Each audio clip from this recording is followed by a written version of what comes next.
giving an example of Tuvalu that is threatened by rising sea levels. And we know that there has been an unprecedented example of an agreement that we've seen with the government of Australia that provides refuge for climate-displaced Tuvaluans that was reached.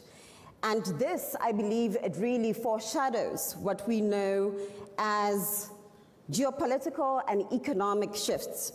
And it really sets pace for what we are to see as what is the future for the world. So to really get us started, Madam Prime Minister, we know that the Republic of Bangladesh has been really susceptible to climate shocks, despite only producing 0.56% of global emissions. And you have been susceptible to cyclones and terrible floods, and we have seen the devastating economic setbacks in Bangladesh. Let's get started with those big COP28 outcomes, loss and damage. You know, how should the loss and damage fund, as approved, and we've seen the contributions by the UAE, how should it be implemented and operationalized to meet its ambitions, and how should that finance goal be met and adopted to benefit countries like Bangladesh? I started with the big question. Yeah, no, thank you very much. I want to tell you some story of a country. Well, I thank you for raising these critical issues for climate vulnerable countries like Bangladesh and also Maldives and other countries, a small island country, many other countries. Well, our countries have made considerable progress in human development, but it remains a challenge for us to make our hard-earned gains climate resilient. As President Macron of France said, developing countries must not be in a position to make a choice between poverty alleviation and climate action. For most low and middle income countries, the overriding priority is to invest in climate adaptation to save lives and livelihoods. On the other hand, if we want to reduce greenhouse gas emission, we need ambitious climate mitigation commitments by large emitting countries. We all recognize the need for substantially scaling up the current level of international climate financing for investments in mitigation and adaptation. Regrettably, the climate financing committed and available so far remains severely insufficient. In this, further complicated by the absence of an internationally agreed definition of climate financing and its accounting methods. I had my first realization about the resource constraint for climate action at COP15 in Copenhagen, 2009. I was in the core committee. I was part of a closed-door meeting of leaders to find a last-minute solution. While looking around the table, it struck me that international climate finance would be quite difficult to come by.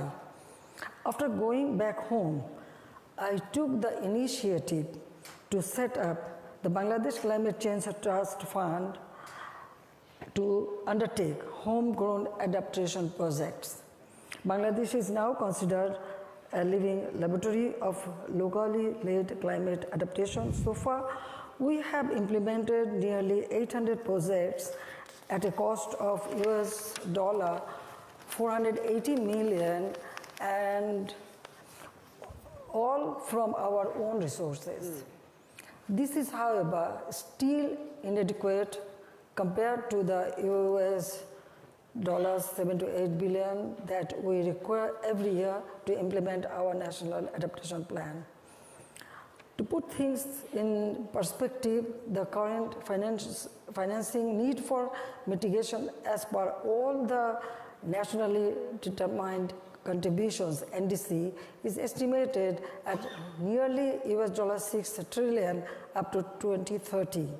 For adaptation, it is US $215 to 387 billion per annum until 2030. It is obvious that the widening financing gap is further aggravating the global climate crisis. But we cannot simply afford to allow the global temperature to rise above 1.5 Celsius as agreed at COP28 in Dubai. We cannot go back on our commitment to move towards the net zero future at differentiated timeline for developed and developing countries. We must find solutions to unlocking climate financing to keep us on track by delivering on the following 6 suggestions. First, developed countries must live up to their commitment of US $100 billion per annum in the 2 years up to 2025, based on a delivery plan. And by the end of this year, we must all agree on a new climate financing target post 2025, preferably above US $100 billion on the basis of scientific evidence. Second, the world needs to get rid of wars and conflicts, illegal occupations, and mindless killings of unarmed civilians, especially women and children, as we watch in Gaza and elsewhere. The impacts of sanctions and counter-sanctions are felt far away from the scene of the conflicts. Senseless arms race must be stopped, and resources need to be diverted instead of mobilizing the much-needed fund for fighting climate change. Let's keep in mind, when the existence of humanity is at stake, pursuing narrow interests would come to nothing. Third, the acute imbalance in financing for mitigation and adaptation needs to be addressed by the least doubling the current level of adaptation financing. In this context, I again thank President Macron for committing to provide euros 1 billion to Bangladesh for supporting adaptation. Fourth, the long-pending issue of streamlining access to existing international climate funds by developing countries must be resolved, including by investing in their capacity. In case of Bangladesh, we only have 2 eligible entities to get financing from the Green Climate Fund, with 2 more in the process. Okay. Fifth, the reforms of the global financing architecture must show meaningful results, especially in managing the debt burden of climate vulnerable countries by expanding their access to grant and occasional loans. And finally, government needs to invest in the right plans, policies, and instruments to mobilize private capital flows for climate action. In parallel, international financing institutions need to develop innovative blended financing mechanism to attend private capital for bankable projects. It is evident that the large climate financing gap cannot be addressed without effective private sector participation. The loss and damage, the decision have taken, but it is my experience that time and again we are taking many decisions. Right. But the main thing is how much it is implementing, or the developed country, how much they are contributing or coming forward. I want to see that. Okay. Thank you very much. Thank you, Madam Prime Minister. I was going to say I was there in Copenhagen, and I remember very much those decisions, and we were quite hopeful. But you mentioned something quite important about spending your own money to deal with the repercussions of climate shocks. And as a member of the V20, I know that the V20 does a lot of advocacy work on behalf of all of their V20 members, and Barbados will be taking over the presidency of the V20. Prime Minister Mia Mottley has been a very staunch advocate of the global financial architecture reform, and she co-hosted the Paris Summit, in short. And has been leading this Bridgetown agenda that brings together this nexus of debt sustainability, of climate action and development. Can you tell us a little bit more about this and the evolution of the Bridgetown agenda? Well, first of all, thank you very much for having me here. There can be no false dichotomy between people and planet. You can't seek to save us from the climate without dealing with poverty and other SDGs. And one of the things that we recognize from early is just as carbon dioxide and methane destroy the climate, you need oxygen to survive. And the oxygen this time is the financial capital first and foremost. Doesn't mean that we don't have to address other issues like trade and access and joint procurement, but finance is the first thing that begins to unlock it. Why is there a problem? Global public debt has increased by 5 times since the year 2000, between 2000 and 2022. And look and see who is paying the price for it. Invariably, it's the vulnerable countries on the front line, many of whom have had increased debt, not of their own making, but of having to face not just the climate crisis, but indeed international economic terms like those created with the WTO and others, without a sensitivity to their peculiar conditions. Right. Secondly, the global financial architecture has not been structured to address their needs, and in fact penalizes them more for being vulnerable rather than helping them and lifting them out of vulnerability and marginalization with respect to financing. Why do I say so? A poor country and poor people can't come out of poverty without access to education, without access to protections in healthcare, without access to all of the basic things we know will give the economy's capacity to grow. At the same time, our economies and countries cannot fight the climate crisis nor the environmental degradation if there's no fiscal space and if debt is too high.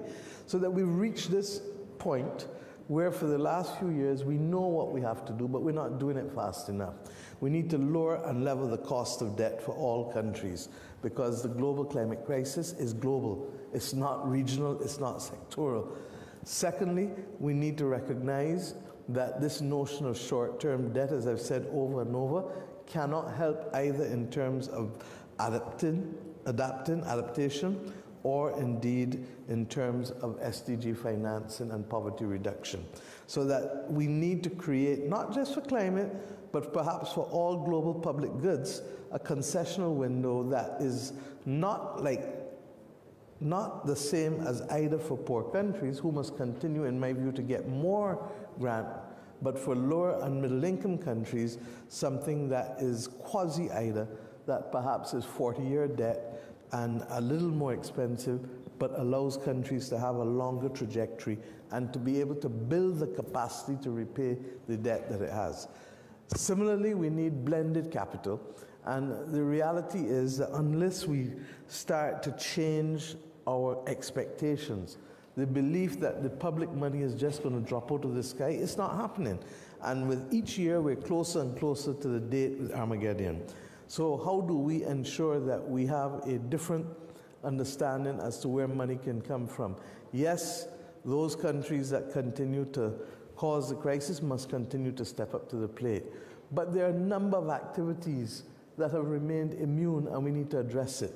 Whether it is the excess windfall profits of those who helped contribute to the climate crisis, whether it is international shipping, whether it is small percentages that will not bankrupt any single company, but will add value to the loss and damage fund and also the adaptation funding. I want to salute UAE for allowing us to at least get the financing for the loss and damage fund off, but it is still under $1 billion. And equally, we need to get the Europeans and others who have to be able to appoint their persons to let us get going, right, because all we're doing is playing a waiting game until we can get going.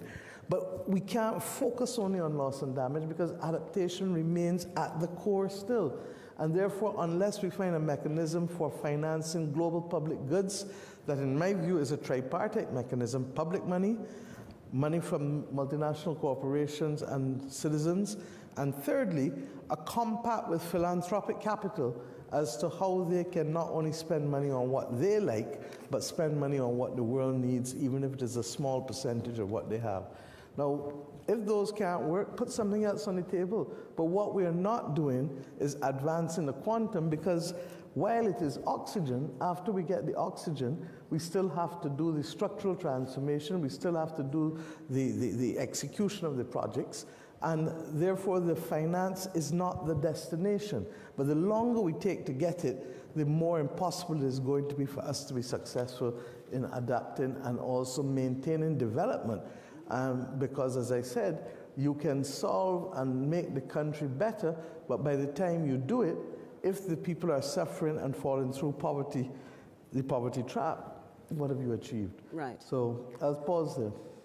Funny enough, the Stern Review, I think of 95, said we need to act now, even if the cost is minimal, to avoid a much bigger cost in the future. Yeah. And that was in 95, I believe. I think we have a global governance deficit in terms of not having a mechanism that allows for the kind of coordinated decision-making that's necessary. Right. I was told recently today that there's a troika that has been established that will see the former chair, the current chair, and the future chair of COP work together to ensure continuity. That is a step in the right direction. But we can't be means that technology allows us the capacity for more effective decision-making, more effective meetings, and to be able to bring together the key players that will allow for the kind of decision-making. We're already handicapped by the difficulties of geopolitics and domestic politics. Don't add to it by not having appropriate governance mechanisms. All right, I'll park that idea of a compact and that collaboration for our second round of questions. And Minister, I'll come over to you now. The Prime Minister has mentioned several layers of the kind of financial flows we must see from grants to private-public partnerships. And I want to hear from you, what's the quality, the level of quality of finance that we want to see, especially when we look at small island states? What is required and the scale of investment for nation states like yourselves? Thank you very much, Excellency. I think the big question here is, are we ready for this? I think UAE at the COP28, there was good leadership, and then we agreed on the loss and damage fund, and then now we are waiting how the disbursements will be. The bottom line here is actually, like Prime Minister Hasina has said, today we keep on spending money which might have been spent on hospitals. I'm talking about the SIDS, small island nations like ourselves, hospitals, schools, but now we have to spend that money on adaptation measures. Like the Prime Minister said, I think we are, we emit less than 0.003% of the global emission, but we are the most hit. So people need to come to the realization that more need to be done. Now today, if we try to access the finance from this, for example, the Green Fund, Maldives has got 20 projects in the pipeline, for which 3 has been approved. The process is so long, but for countries, small countries like ourselves, it's actually very little bureaucracy, very little red carpet. So we are there, but the resources are not there to access this fund. So I think that's the gap that we are talking about. And again, for example, for the Maldives, now our renewable energy production is 4% of consumption, but we have a target of 33% in the next 5 years. Now we are short of $600 million, but accessing these funds is within these 5 years. If we are able to do that, we will be able to achieve those goals that we have been trying to achieve. Now, the other question is actually the quality of financing, the funding that is being that's available. It's really that are being available really too late to reach us. For example, if we spend $1 today, and we will be saving $15 tomorrow. But what is happening now currently is actually we keep on delaying things until we have to spend the $15 that we have that issue actually. I mean, every year we keep facing this. Another problem is actually small countries like Maldives. We have a population of 550,000 spread over more than 180 islands. So bankability of any of these projects is a very big challenge for us because it has to be profitable.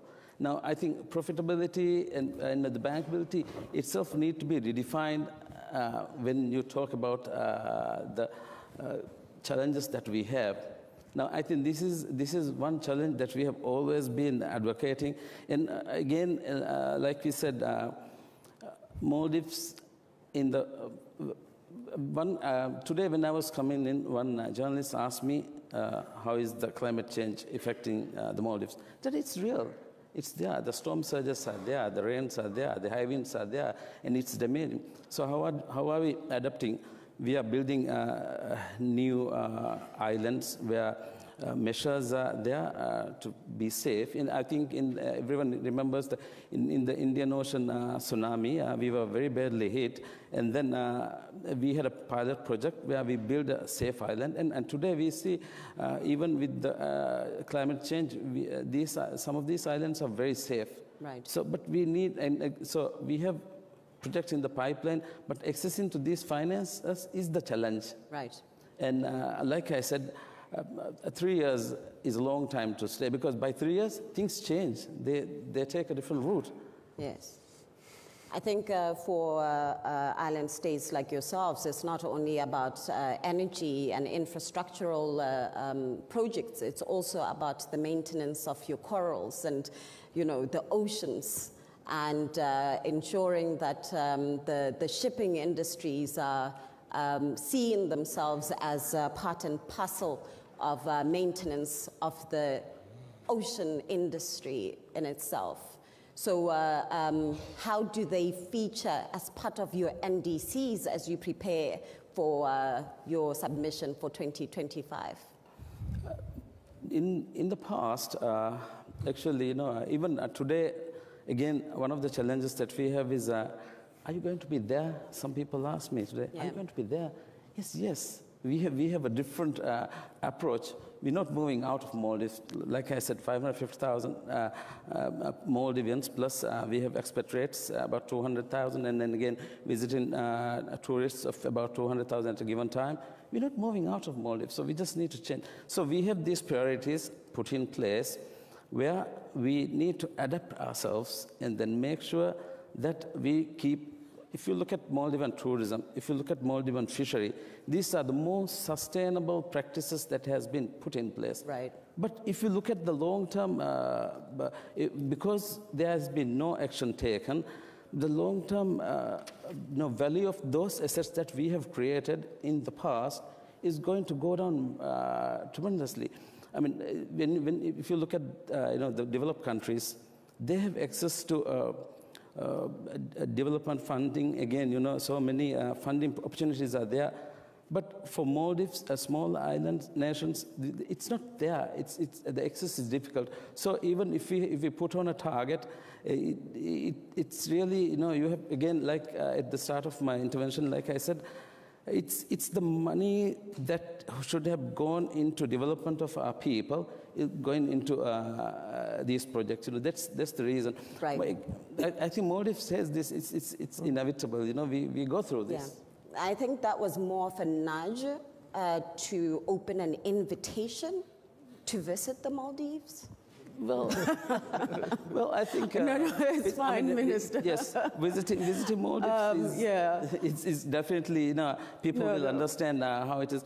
Okay, people ask me, is there sea level rise? Well, climate change is real. Yeah. We see the storm surges, we see rains, and we see more wind. Yes, thank you, Minister. Secretary Carey, we heard the issues of, how expensive it is to get the right infrastructure in place. We heard the various challenges, but there have been such good outcomes that came out of COP28 that I want to profile as well. Off the bat, I started with the operationalization of the Loss and Damage Fund, but there were also some commitments and pledges around the tripling of renewables and double energy efficiency by 2030, involving well over 210 countries at COP28. Additionally, a commitment to triple nuclear energy by 2050 was made by 20 countries. Now, we are all curious what all of this means. What does the pledge by 210 countries mean?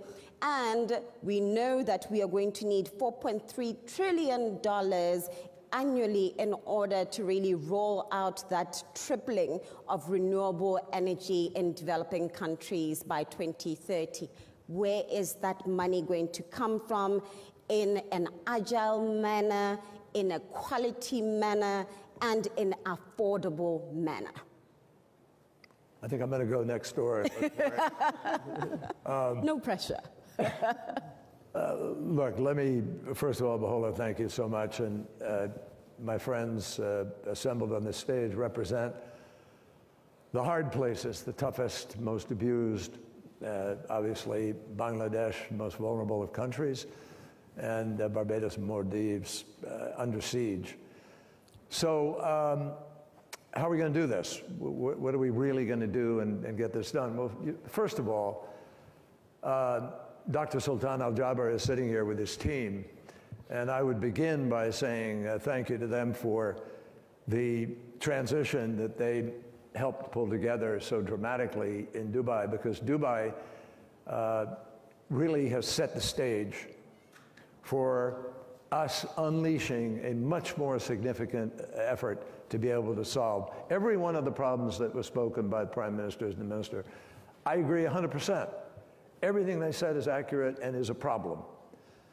But what happened in Dubai is that those 195, 200, whatever number of countries all agreed, built a consensus, the Dubai Consensus, that we must transition away from fossil fuels, that we have to do so in a fair, equitable, and orderly way, that we have to be able to achieve an acceleration in this decade, which is critical, also in keeping with so as to achieve net zero 2050 and be able ultimately to make the great difference here. And the only way this is going to happen, accelerating in this decade and doing this in keeping with the science, that's critical language. In keeping with the science means 1.5 degrees. 2050 net zero means everybody has to have a plan.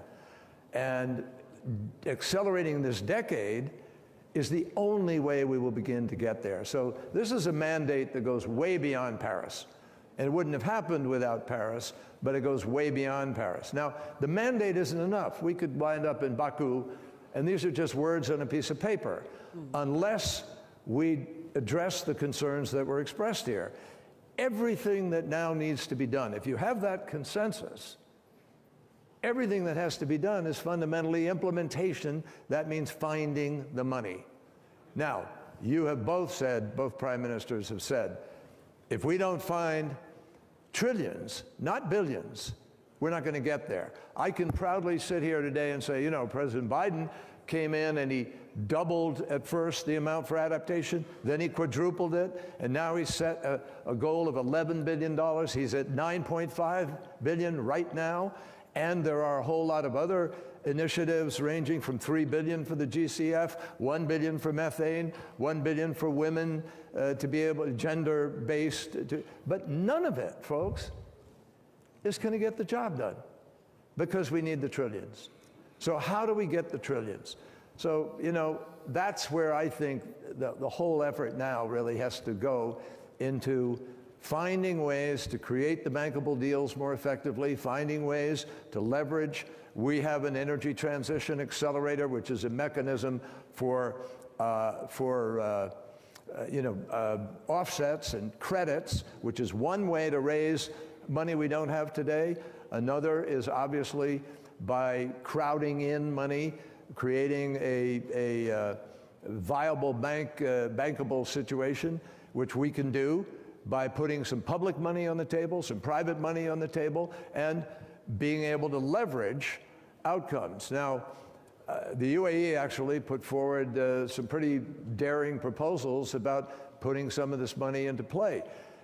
It's well known that I'm leaving this job, but I feel very strongly that I'm not going to leave the issue because the key is getting the finance. So how do we get it? We have to get more of the developed world to leverage more funding.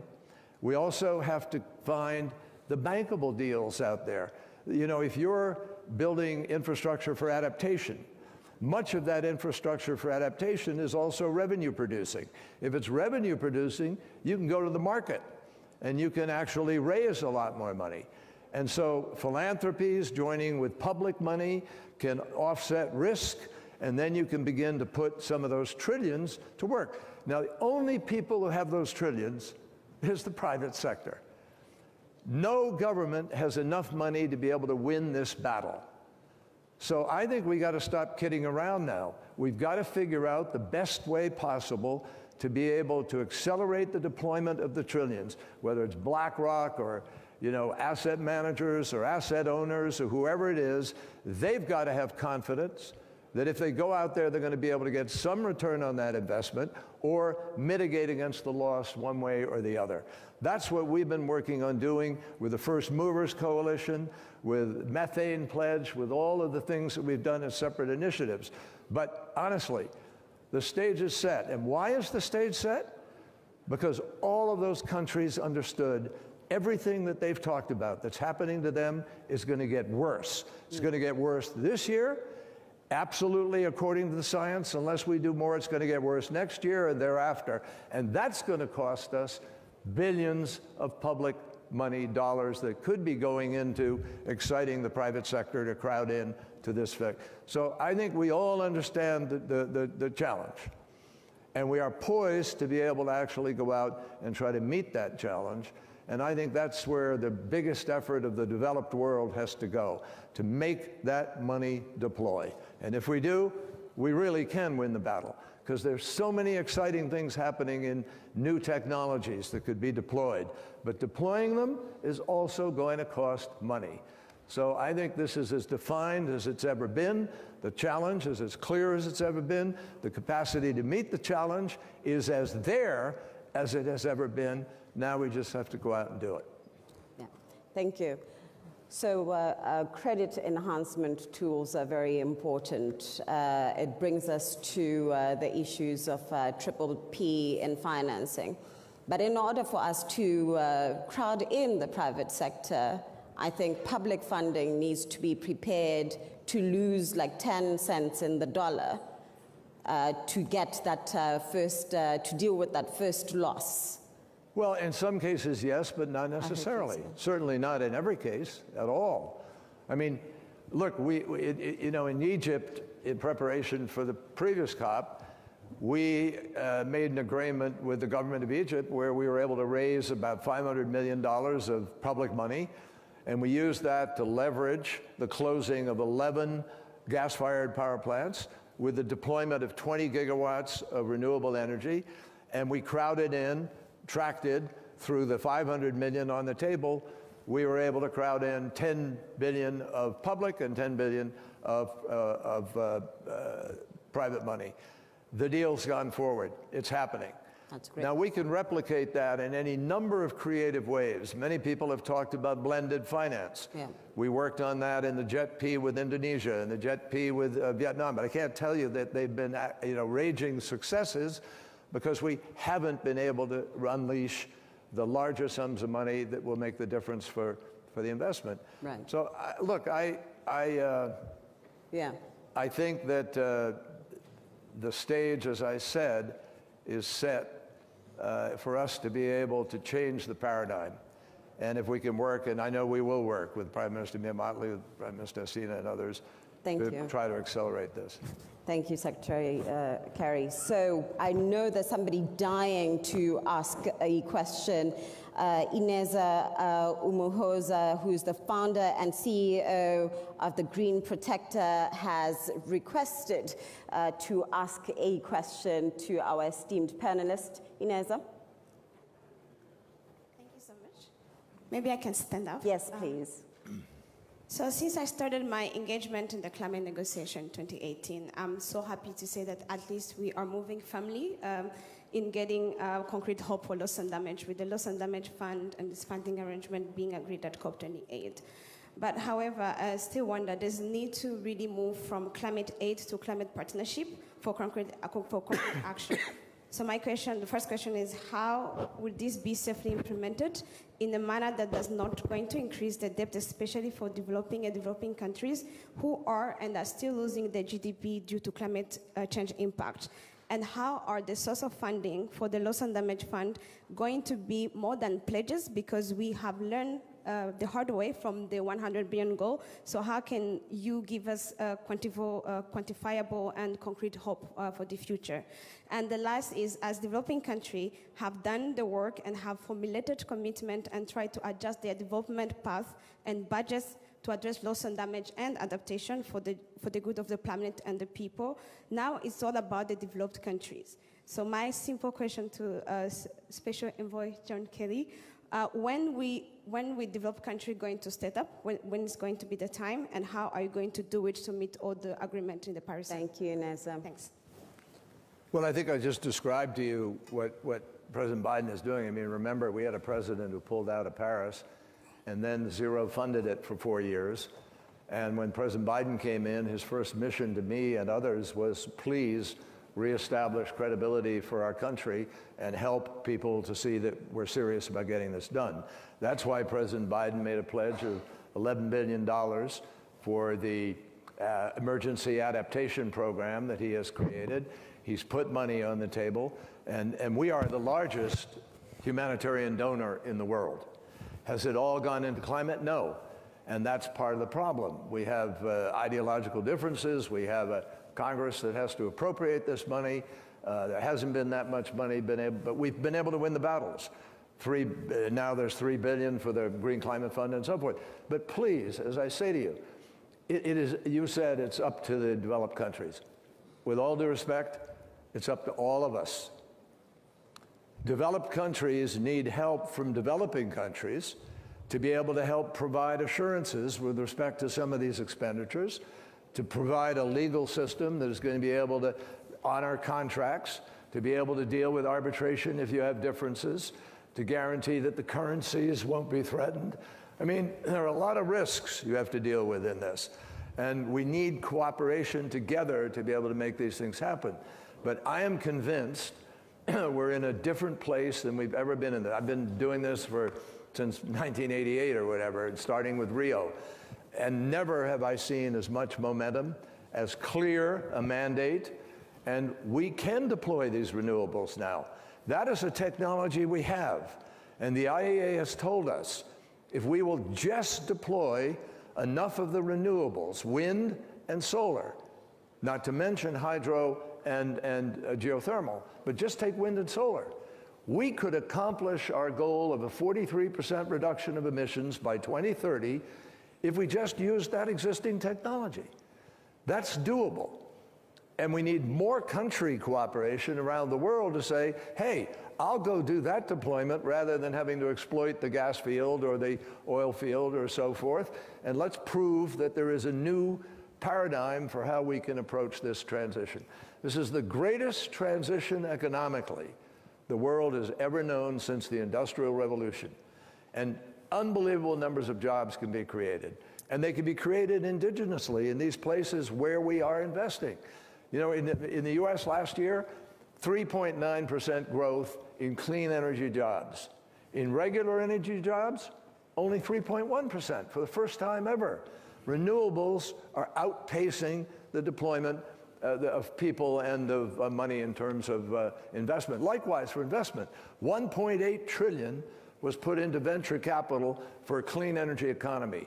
Only 1 trillion was invested, it's still a lot of money, but 1 trillion compared to the 1.8 was invested in fossil fuels. That is the beginning of a trend which Fatih Birol and the IEA have documented, where in the next few years, there is a terminal decline in demand for fossil fuel that will begin to behold, and that's going to affect analysts on Wall Street. I know the folks in the UAE have looked at this, and part of the reason for the things they've been doing at home, as well as encouraging in the context of the COP, is based on those realities of where we're headed. So that's how I think it changes. Everybody has a stake in this, and everybody has a role to play, and we cannot put more debt on the Global South. Debt has to be part of the equation by which we are transitioning. Right. So there's so many burning questions, but I'm being told that we're out of time. So I've been given one more person to ask a question, who is Kushal Raj, who's a Pacific Policy Director, Conservation International, and also a Munich Young Leader 2024. Is this person in the room? Yes, thank you, moderator. And Bula Vinaka from Fiji. My question to the very esteemed panel, and of course I have done previous negotiations for the Fiji government, is that we talk a lot about private sector engagement and the so-called financing that's available with private sector, but this is not the case for smaller and developing states, in particular for Fiji, and the Honorable Minister from Maldives would agree.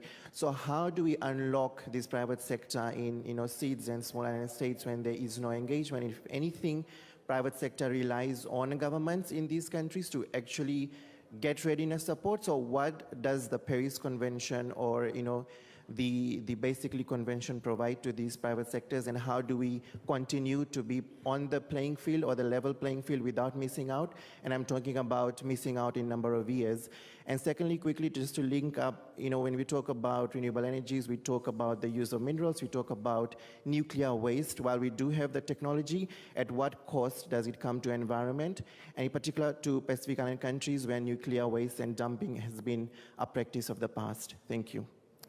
Thank you. So, yes, thank you. I think, as I mentioned earlier, the bankability, I think Secretary Kerry also mentioned that the bankability is an issue for the private sector.